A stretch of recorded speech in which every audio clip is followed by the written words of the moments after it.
Overlooked, oversold, tongue tie and formula. Ironically, I'm filming today's Tongue Tie Tuesday from the hospital. For most of human history, babies were breastfed, or they didn't survive. Breastfeeding wasn't a lifestyle choice, it was biology. But in the mid-20th century, that began to change. Industrialisation, more women in the workforce, and hospital births caused breastfeeding rates to drop. Into the gap rose infant formula, first as a medical substitute, then as a consumer product, and eventually a global industry. As formula use rose, something else quietly declined: the diagnosis of tongue tie. Tongue tie had been recognised for centuries as a cause of poor feeding, typically diagnosed during early infant feeding. But when bottles could solve feeding problems, the incentive to identify underlying causes faded. Over time, tongue tie was taught less, discussed less, and eventually minimised or removed from many textbooks, leaving a generation of clinicians uneducated and sceptical.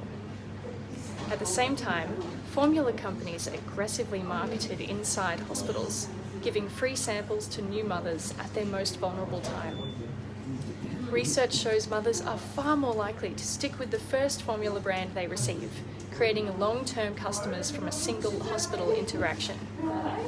While Australia outlawed formula marketing in hospitals in the 90s, recognising the ethical conflict, but the cultural shift away from breastfeeding had already taken hold.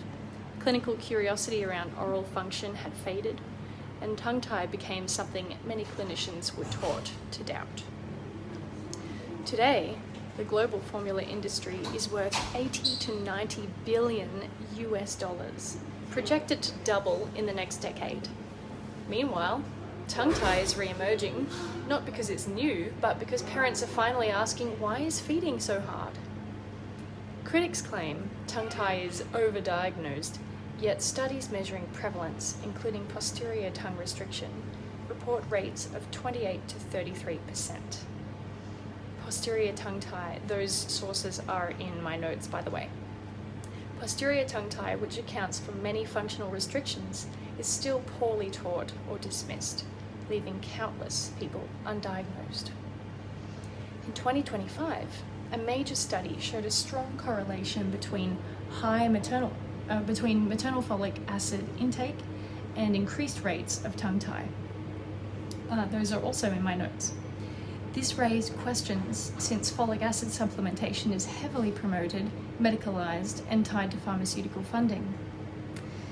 Formula companies have historically influenced healthcare through financial incentives, funding research with conflicts of interest, sponsoring conferences, and providing industry-led education to healthcare workers.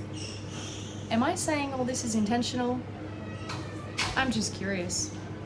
The fact is, the more tongue-tied babies go untreated, the more money is funneled into the formula industry.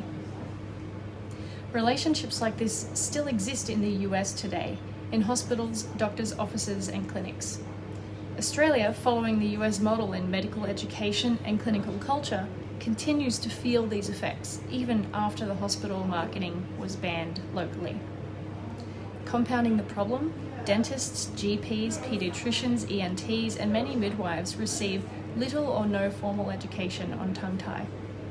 Professional boards like the ADA often fail to recognise its systemic effects, reducing it to breastfeeding, swallowing, or speech issues, while the broader impact across the whole lifespan remains ignored. So here we are, a generation of clinicians trained in a system shaped by formula, a condition erased, then rediscovered, and a medical debate that isn't just about tongues, but about money, history, and what we choose to see. Because tongue tie didn't suddenly disappear. We just stopped looking.